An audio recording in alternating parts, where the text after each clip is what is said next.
Kalau restoratif justice itu terjadi, saya akan buka semuanya. Saya akan buka semuanya tentang apapun yang Pak RK sampaikan ke saya.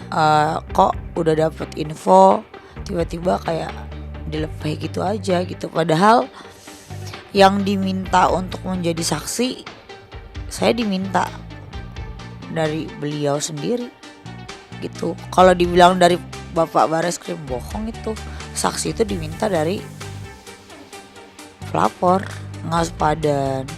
Karena menurut aku ini apa ya, kalau memang satu kehormatan bisa diselesaikan dengan uang, kenapa nggak dari awal aja? Kenapa harus sejauh ini gitu? Itu sih menurut aku yang amat aku sayangkan ya. Kenapa nggak dari awal? Kenapa harus rame-rame dulu gitu? Itu sih. Jadi alangkah baiknya jikalau kehormatan seseorang itu benar-benar ya, apalagi ini kan tokoh publik ya, tokoh publik itu benar-benar kita jaga gitu. Dan ini kan kita udah tahu hasil tes DNA-nya seperti apa. Mau Mbak LM juga menyalahkan pemerintah, katanya ini settingan lah, ini apalah, ini itulah. Saya rasa nggak mungkin deh, mereka semua punya dedikasi.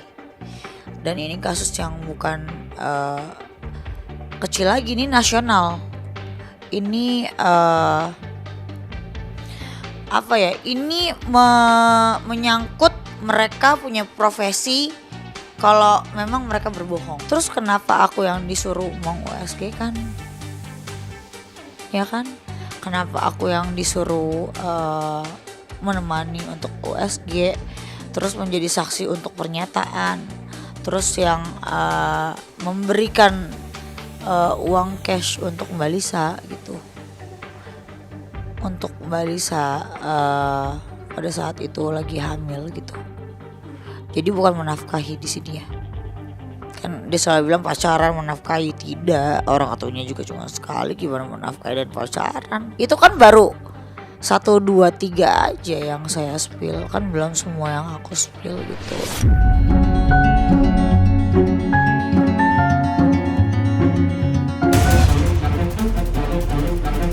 Nah itu promosinya si Bang Amzeh ini nih. Oke.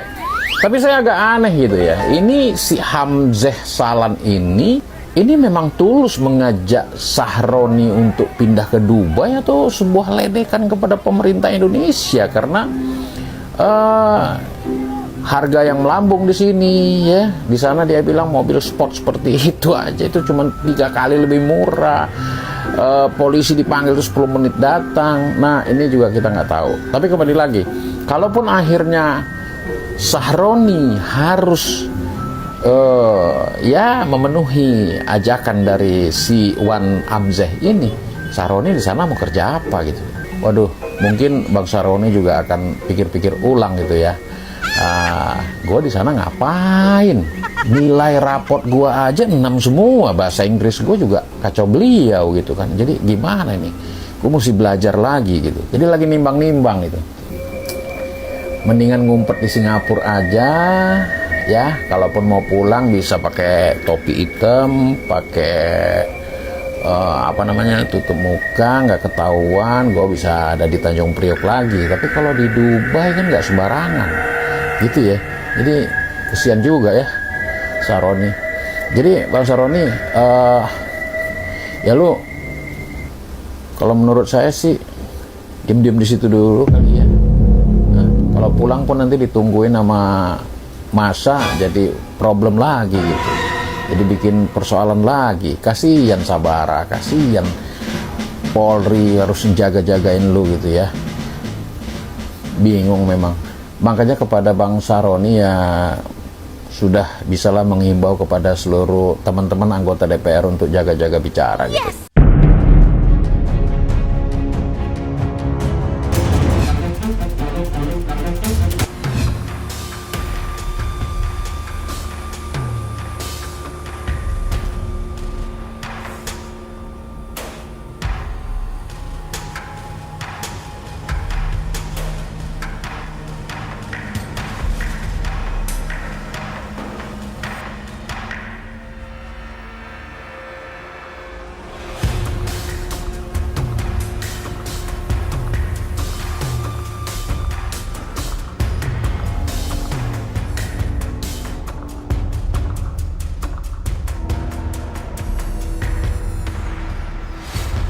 Mas Uya ini kan orang baik.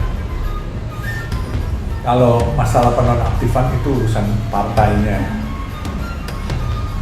Saya nggak tahu urusannya apa. Tetapi mungkin kalau saya harus dilihat track record yang harus dinonaktifkan ini, apakah semuanya harus digebiak Uya, dianggap sama. Kan kalau Mas Uya ini kan kita lihat, dia punya video diedit-edit orang, dianya sendiri tidak mengatakan hal-hal yang menghina masyarakat, rakyat. Saya mah nih orang amanah, orang baik, malah digeser. Kalau penggantinya lebih baik atau sama, kalau enggak kan rugi negeri ini, ya kan. Tapi namun demikian itu urusan partainya lah ya, kami nggak mencampuri.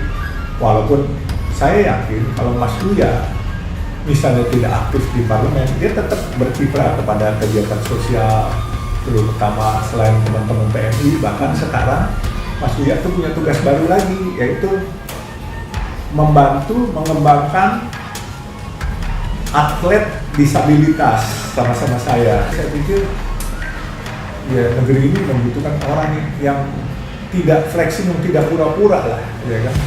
Tapi namun demikian saya nggak mencampuri soal politiknya, saya cuma mencampuri kegiatan sosial. Dan yang saya mengenal Mas Uya adalah orang yang baik, menurut saya amanah, itu aja. Mudah-mudahan Mas Uya, dia di politik nggak di politik, dia tetap berkiprah kok. Jujur, saya kaget kalau pas Mas Uya kena di jalan. Karena apa? Mas Uya ini saya kenal dia sebagai seorang artis,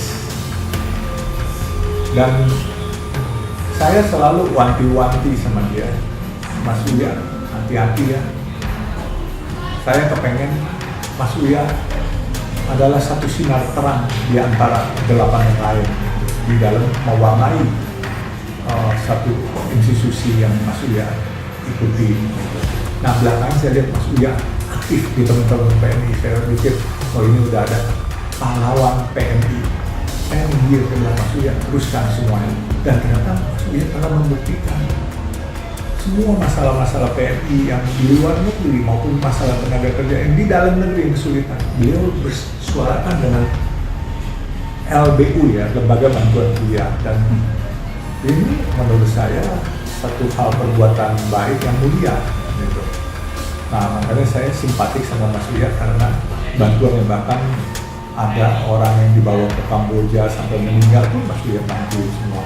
Terus tenaga-tenaga kerja yang sampai meninggal, katanya kalau dalam keadaan begini pun ada tenaga kerja yang pulang, Mas Uya masih urusin. Apalagi Mbak Astrid saya lihat kan cukup amanah.